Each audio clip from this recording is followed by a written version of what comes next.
Welcome to TigerCast, the college and career readiness podcast where you learn useful tips to plan out for your future. Today we are joined with our special guest, Steelworker First Class Huckabee from the United States Navy. Before we start our interview, remember to take control of your future by joining the California Army National Guard and serving your community during local and state emergencies. You'll learn marketable skills, earn a paycheck, and get money for school.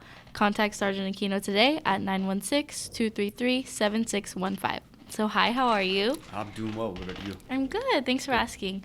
So I just have a couple questions about what your job looks like and what an average day looks for you. So would you mind explaining your title to us and how you came to be that? Sure. So I'm a steelworker first class. It means I'm an E6 in the Navy. Primarily a steelworker, does welding, metal fitting, things like that. But there's a special community of divers assigned to that, which is what I am. So I'm a deep sea diver with underwater construction teams. So what I do is underwater welding, cutting, underwater explosives, and then installing, repairing, and demolishing. There we go. Different types of water structures, piers, bridges, things like that. Cool. That's super awesome. So what does a typical workday look like for you? Typical workday for me specifically would be either I'm at home, so in CONUS, what we say in the States, training, making sure that we've got our skill sets honed, sharpened, ready to go out the door whenever we need to. But on our deployments, what we actually do and exist for, I could be anywhere from installing an underwater missile range in the Marshall Islands, reinforcing concrete structures in Pearl Harbor, pouring concrete underwater, or counting sea turtles, strangely enough, can be a gig as well. So it's really a variance, but we're given a very specific skill set to do a broad range of jobs. Cool, that's super awesome. And you're active duty, right? I'm active duty. So what's the difference between what you do, like being active and being in the reserves? So being active, obviously it's, we have a saying, you're a sailor 24/7. Whenever you're working in CONUS, when you're in the United States, you have normal work days, whatever those might be. When you're out the door and deployed, usually it's 6 to 7 days a week. It's a lot more hours. Mm-hmm. You're susceptible to wherever you're supposed to go, wherever you're ordered to go. But in the reserves, you have a little bit more wiggle room. So reserves instead will typically do a drill weekend per month. So they come in, they do whatever administrative they need, they do military trainings, and then they'll have an activation period of a couple weeks a year. With us, we don't have any reservists assigned to the dive teams, but I know the terrestrial construction guys do. So they'll come out a couple weeks out of the year doing tactical training, weapon shooting, things like that to get their qualifications, and then they could be activated and go on deployments as well. Mm-hmm. But they also have a regular job. Yeah. Okay, that's super cool. And then what kind of training do you have to go through to be either active or reserves? So for active duty, specifically just in the Navy, you typically go to, you don't typically, you always go to boot camp with every single branch of service. And then after boot camp, you'll attend your A school. So that's kind of like a tech school. And then for my communities, or the communities now that I'm a scout, so what I do specifically here in the area is I find and then I train Naval Special Forces, so Navy SEALs, EOD, divers, and SWCC. So for those people and for us, it's a little bit different. You'll go to boot camp, and then you'll go to, in boot camp, you'll be in a special division. Mm-hmm. So that special division gets extra special treatment. So physical training, you get a little bit more food, which actually was nice because you're undergoing a lot more physical stress. Mm-hmm. Then afterwards, you'll go to, depending on the pipeline, a prep in Great Lakes. And that prep is basically to teach you how to lift correctly, work correctly, be a stud in the water, fin correctly, swim correctly, and get faster and stronger for the pipelines. After that, obviously Navy SEALs go to BUDS in San Diego. SWCC as well goes to their pipeline in San Diego. Navy diver, deep sea divers, EOD go down to Panama City, where we train at dive school.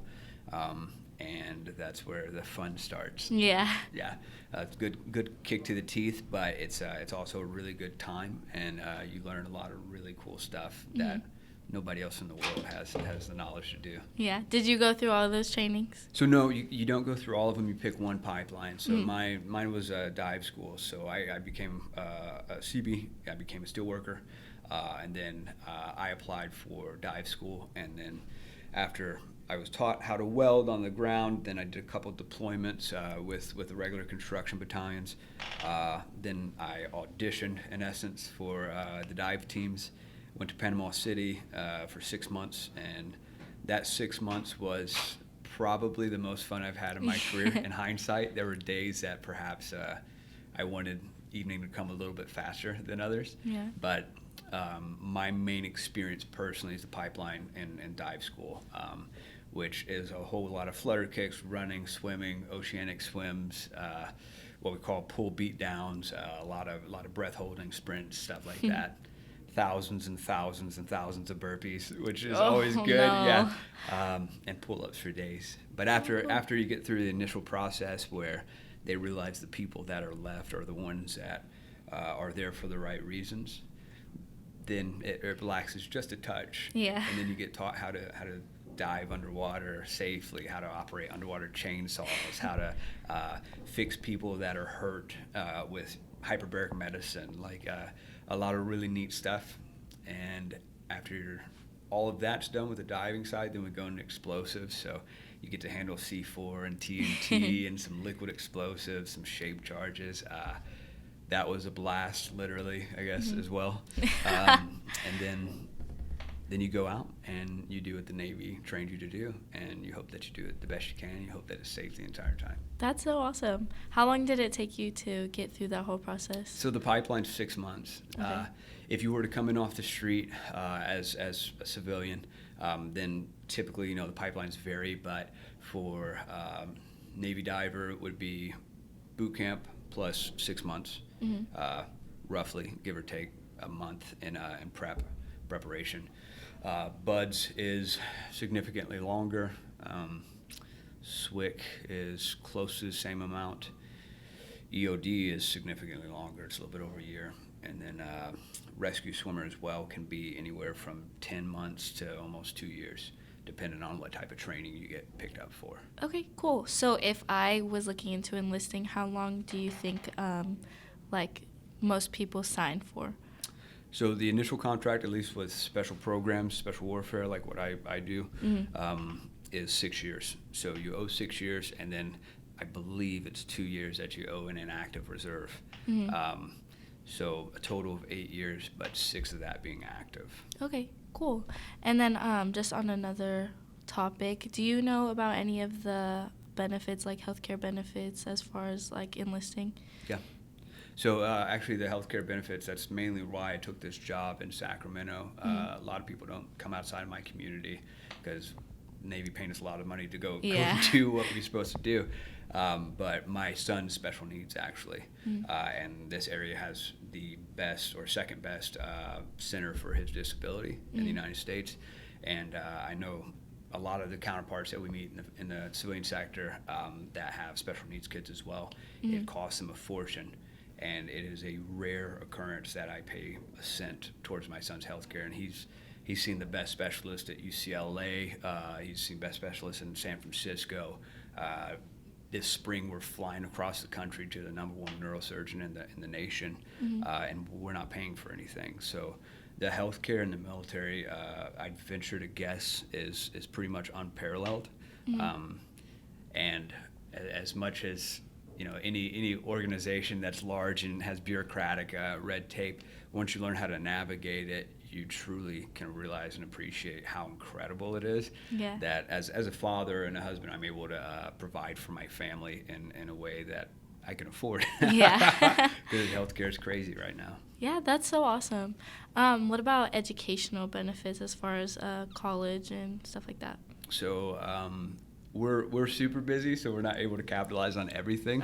But I've been able to finish my associates since I've been in, and I haven't paid out of pocket for any of it through a program called tuition assistance. So if you're not on a deployable unit, or if you are, it doesn't matter for tuition assistance. You can get, it averages out about 5 free classes every year.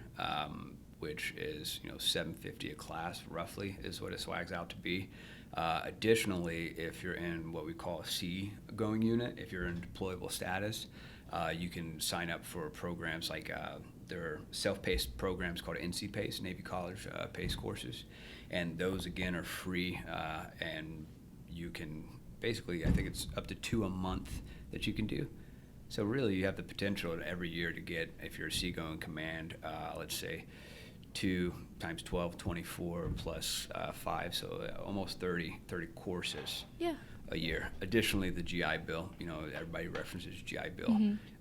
It's a lot as well. So when you get out of the service, if you don't utilize it or pass it on to your kid or your spouse, then you can do, it's about 3 years, it averages out to, of college benefits that are rather big, and a lot of people don't know about as well. There's a program called Voc Rehab. So if you get out of the military with, especially some of our programs, a lot of people get beat up a little bit. Yeah. So you can apply for a benefit called Voc Rehab, and they will actually not have a tuition cap every year, which is incredible because college, as well as insurance, is skyrocketing. Yes, definitely.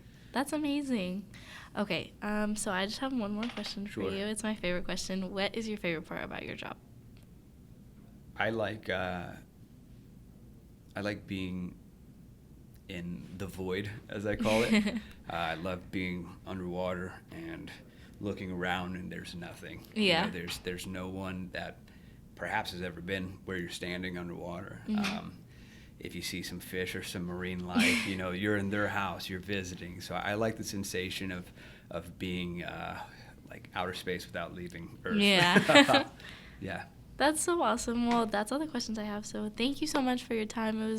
You had really great answers. Thank you so much. Okay, awesome. Yeah, thank you.